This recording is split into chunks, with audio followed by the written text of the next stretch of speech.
Welcome to this presentation on Kotak business cycle fund. Kotak Mahindra mutual fund की तरफ से Kotak business cycle fund की NFO 7 सितंबर से 21 सितंबर के बीच में लॉन्च की जा रही है। तो इस उपलक्ष्य में इस एनएफओ के बारे में जो जानकारी एकत्रित करके वीडियो बनाकर पब्लिश किया जा रहा है, जिससे जो भी निवेशक इसमें निवेश करना चाहते हैं उनको उसमें जानकारी मिले और वो अपना एक इन्फॉर्म डिसीजन लेके निवेश कर सकें, इसके फायदे और नुकसान जो भी है देख के, और अल्टरनेटिव जो बाजार में अवेलेबल है। तो स्टार्ट करते हैं स्टैंडर्ड डिस्क्लेमर के साथ। Fact, figure and opinion in the presentation video are based on information available in different agencies and public domain and published in good faith. Viewer in their own interest may like to cross-check and verify information from concerned source before making any financial commitment. Stock market investment are subject to market risk. Consult your financial advisor before committing any money.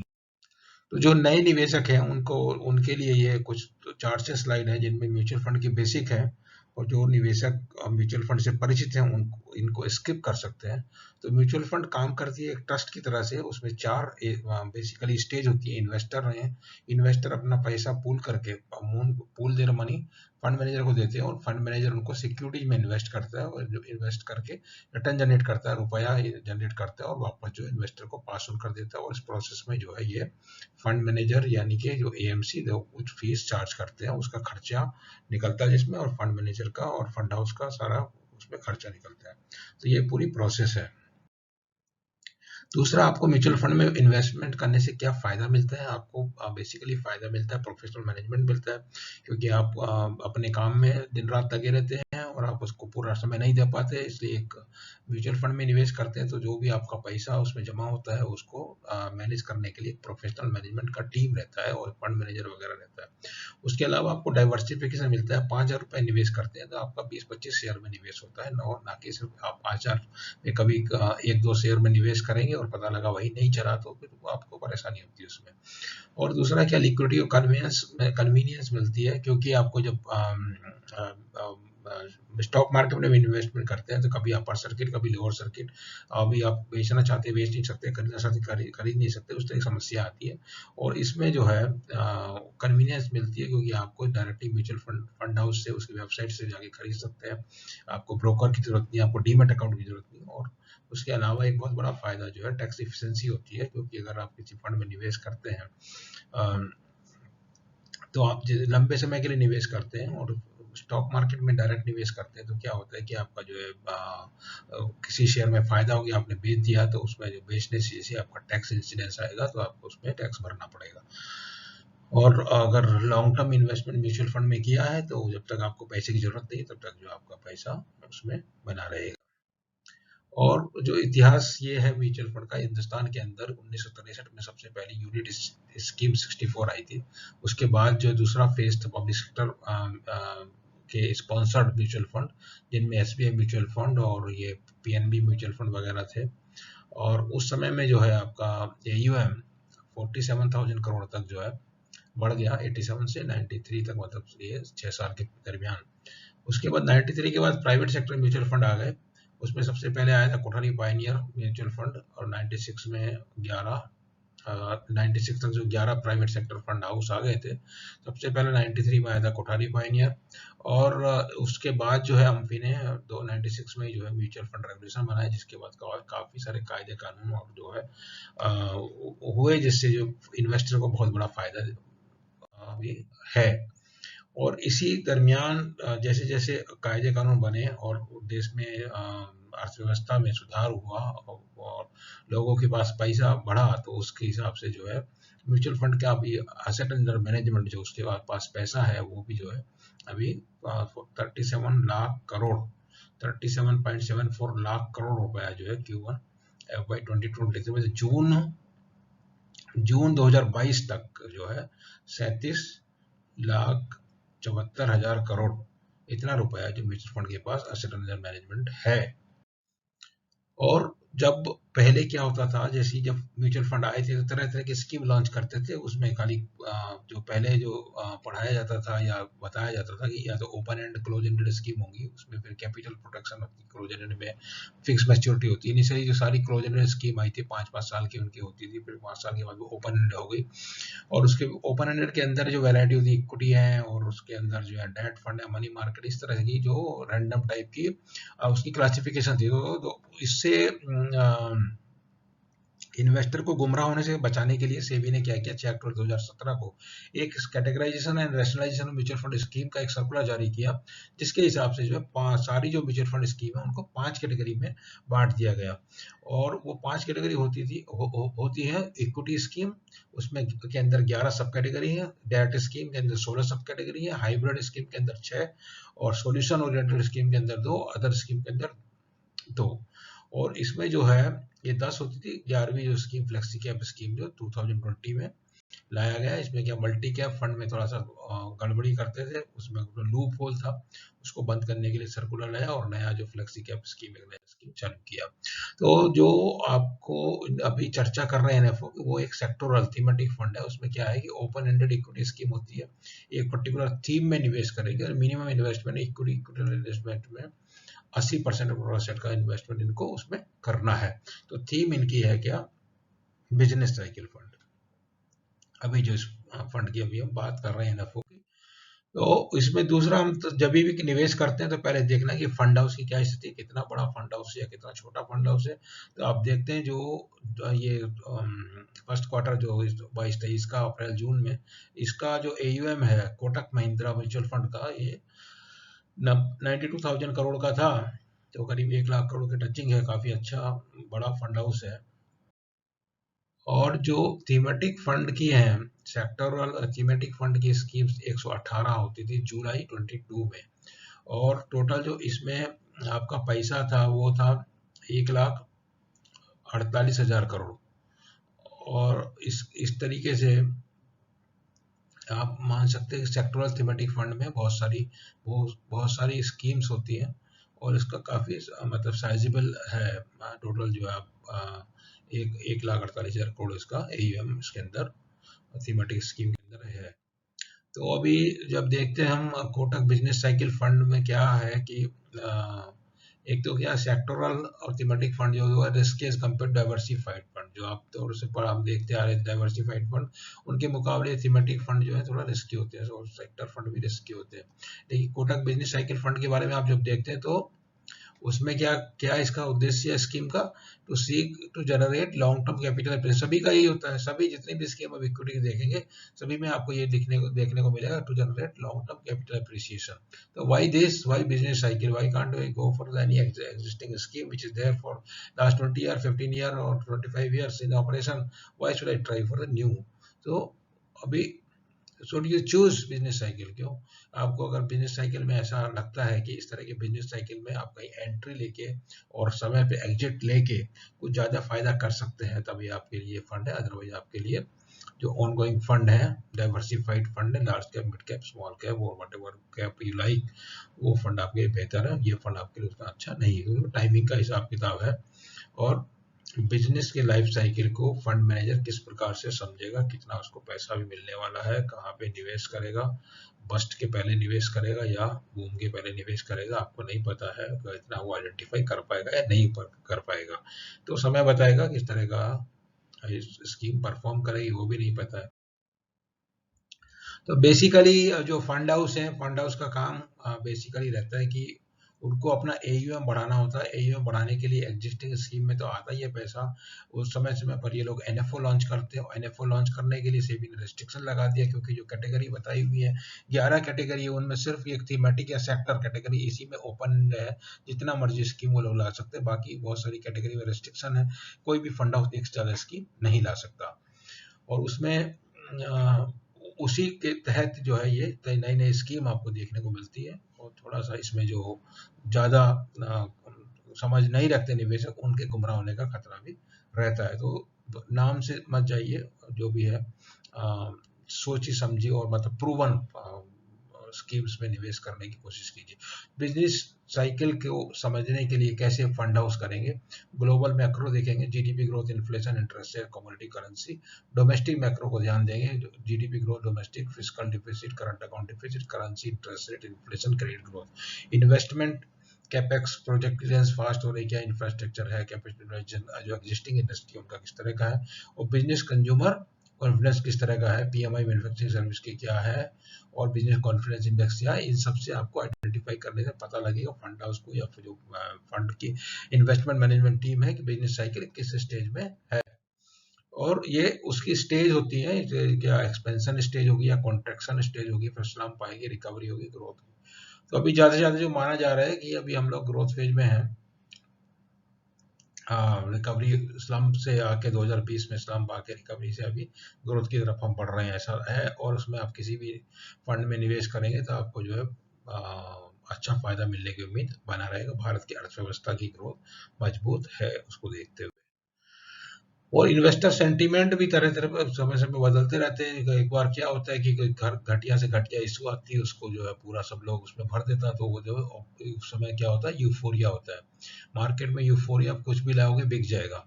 एक जो है उसका opposite था, depression होता है कि उसमें कितनी बढ़िया से बढ़िया इशू हो, कोई भी खरीदार नहीं मिलता है और इशू जो है कई बार फेल भी हो जाती है। तो जैसे फॉर एग्जांपल एलआईसी का इशू आया था, यूफोरिया था, सब लोगों ने भर दिया, लेकिन जो है, और उसके पहले पेटीएम का इशू आया था, यूफोरिया था, खूब भर दिया, लेकिन सबको जो है नुकसान हो गया। तो कहीं ऐसा है कि जब भी यूफोरिया होगा तो उसमें आप पैसा लगाएंगे तो नुकसान होने की संभावना ज्यादा रहेगी। और जब इस तरह की स्थिति होती है उस समय कोई पैसा लगाना नहीं चाहता, लेकिन उसमें जो फायदा होने की संभावना बहुत ज्यादा रहती है, नुकसान होने की संभावना कम रहती है। तो ये कहना ये इस तरह का कि अगर इस तरह से इस अपॉर्चुनिटी का फायदा उठाएंगे जब आमतौर पर निवेशक पैसा नहीं लगाते। लेकिन प्रॉब्लम क्या होती है, जब निवेशक बाजार में पैसा नहीं लगाते, तब जब निवेशक म्यूचुअल फंड में भी पैसा नहीं लगाते, और जिन्होंने लगाया हुआ है कई बार वो लोग भी पैसा घबरा कर निकाल लेते हैं। दूसरा इनका कहना है कि we will we take best of both world, like local cycle हो, ग्लोबल साइकिल हो, ग्लोबल सेंटीमेंट हो, लोकल सेंटीमेंट हो, इस तरह का फंड पोजिशनिंग करें कि हमको सबसे बेस्ट मिले।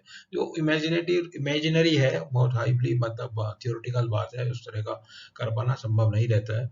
और बिजनेस को जो इसमें तीन चार तरह से जरा सा दिखाया गया है कि जब आपका एक्सप्रेसवे ड्राइविंग की तरह से बिजनेस है, 70 से 100 की स्पीड पे चला सकते हैं। उसके बाद जब सिटी हाईवे में 40-70 की तरह पे चला सकते हैं, और जब खराब स्थिति होती है तो 10 से 40 की स्पीड पे, तो उसमें घटिया सड़क, उसमें तो बिजनेस के भी इस तरह की माहौल रहती है कि चलाना बहुत मुश्किल होता है। तो ऐसी स्थिति में आपको टेक्नोलॉजी, फार्मा, पावर, टेलीकॉम, इनमें उनका अच्छा काम करते हैं, दूसरों में अलग दूसरे सेक्टर काम करते हैं, इस तरह का इनका अनुमान है, प्रोजेक्शन है।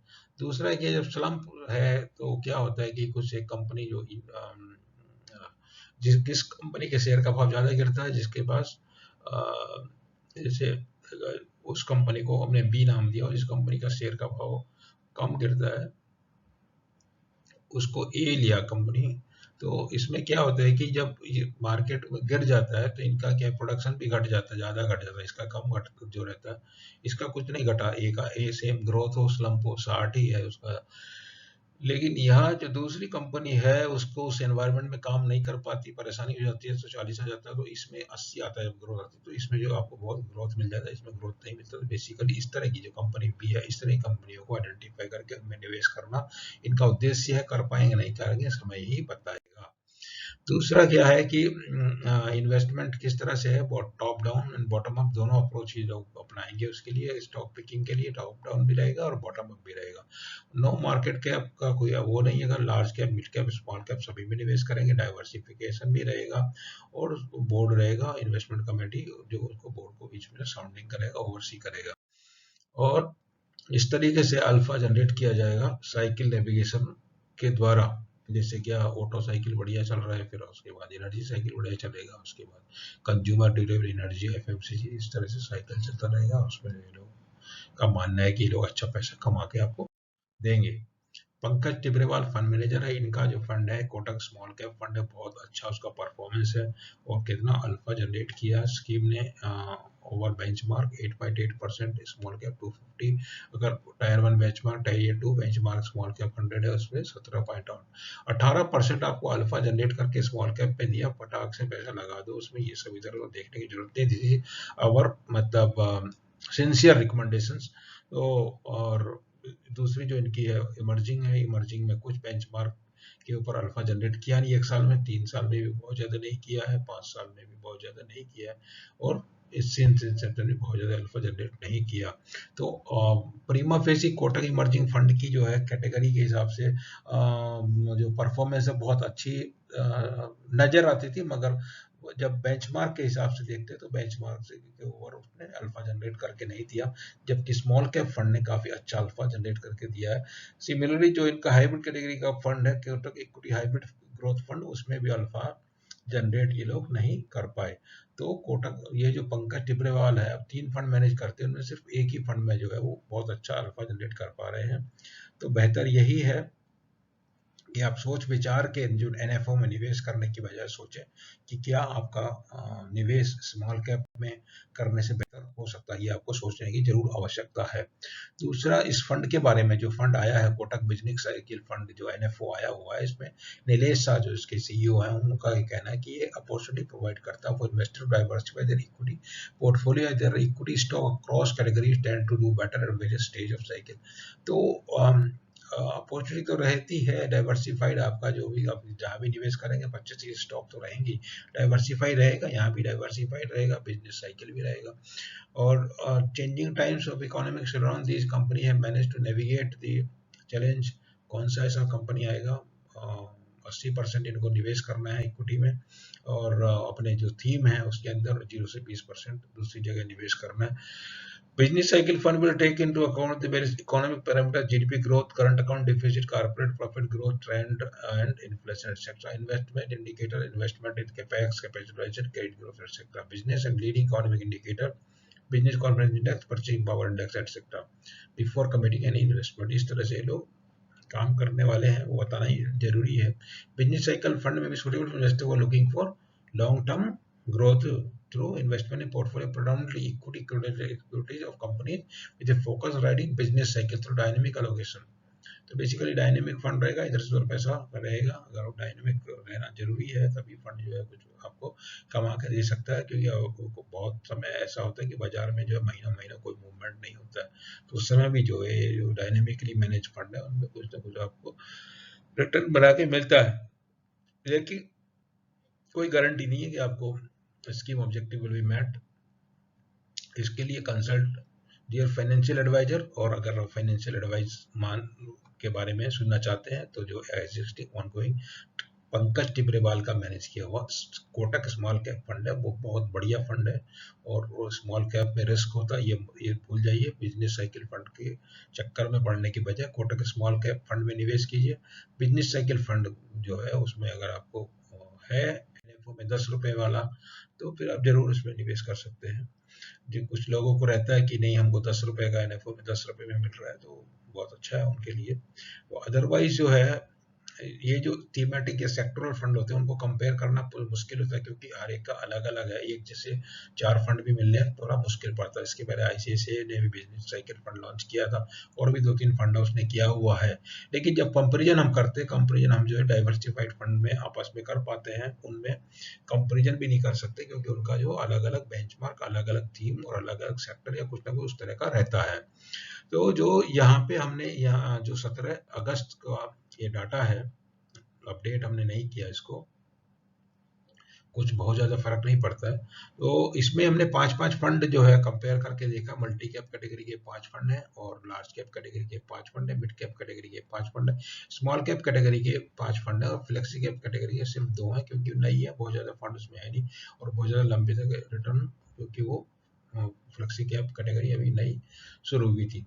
तो इनमें देखते हैं, आपको देखने को जो मिलेगा 10 साल के अंदर 20% के आसपास आपको रिटर्न मिल रहा है CAGR, और कम में और भी ज़्यादा है, बट उतने में 3 साल में अभी ज़्यादा मिल गया, तो वो आगे जाके कम मिलेगा, मिला के बराबर हो जाता है। 20% तक रिटर्न यहाँ पे मिलता है आपको। मिड कैप में 20% है, और ये स्मॉल कैप में 24% तक, 20 से 24% तक रिटर्न है। तो बहुत अच्छे ये फंड हैं निवेश करने के हिसाब से।